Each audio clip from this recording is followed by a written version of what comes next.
Nah ini yang di ujung sana itu yang rambutnya sudah putih itu yang dulu sempat saya ceritakan, yaitu pengusaha yang eh, apa namanya menjungkir balikkan teori David McClellan tentang kerja keras atau need an ah ya, need for achievement, di mana kesuksesan itu harus ditunjang dengan kerja keras begitu kira-kira. Nah ini beliau yang di ujung itu adalah Bapak Nasir yang dulu saya obrolkan tentang kronologi lebih dari 20 tahun yang lalu. Tahun berapa ya Pak Nasir ya? Waktu jualan bugis itu 1990. 1990 itu berarti 34 tahun yang lalu itu sudah mulai usaha di pinggir jalan mengolah kue puke sendiri, kemudian ya sampai sekarang ya mohon maaf itu ya tetap tidak kelihatan mentereng ya, tetap pengusaha gurem ya. Sekarang sudah beralih ke MUK ya, yang ya sekedar pengusaha yang harus mendapatkan perhatian besar dari pemerintah. Nah, ini adalah putranya, ini yang ganteng ini adalah Mas Asror, kelas berapa Mas Asror? Kelas 7 ya, berarti kalau dulu 1 SMP, kalau sekarang kelas 7. Nah, Mas Asror ini adalah atlet karate yang sudah mengikuti turnamen di beberapa daerah di luar Solo, pernah di Semarang, terus mana lagi? Jakarta. Jogja pernah, Jakarta pernah, Blora pernah ya? Blora pernah, dan ya prestasinya lumayan membanggakan orang tuanya. Hanya saja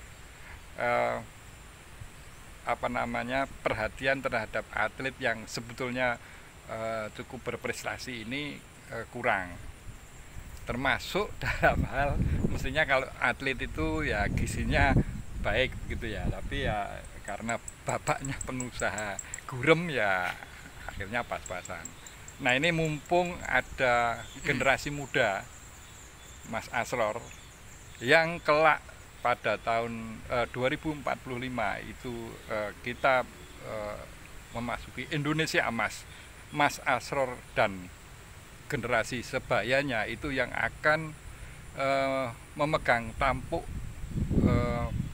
pengendali negeri ini.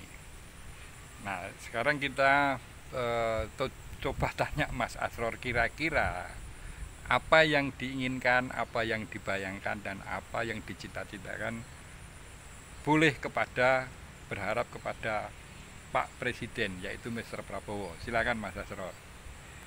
Kira-kira harapannya apa Mas Asror? Mendapat perhatian yang lebih. Mendapat perhatian yang lebih dari pemerintah ya. Karena ya sekali lagi kita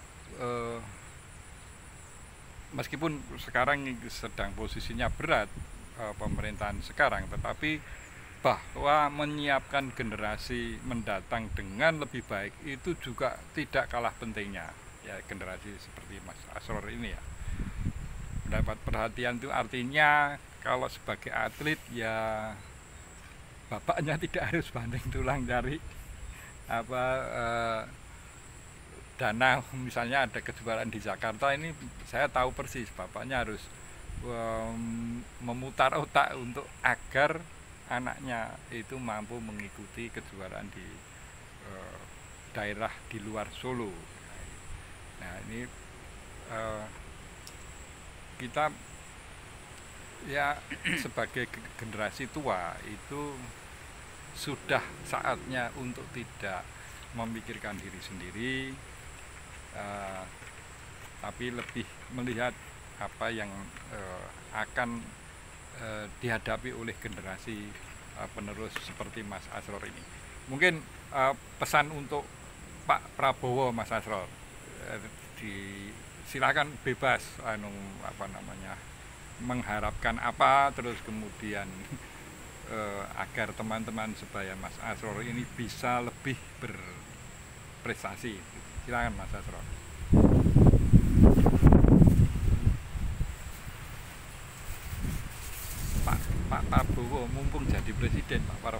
Ya, itu ya enggak apa-apa.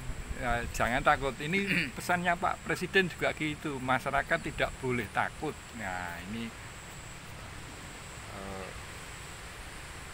pesan dari generasi muda yang masih duduk di bangku SMP kelas 1. Ya. Silakan Mas Arso. Masih belum berpikir sampai situ. Oh, belum masih ya tipikal, meskipun ada darah Palembang tapi ya tetap dia lahir di Solo ya, lahir di Solo ya, ada apa namanya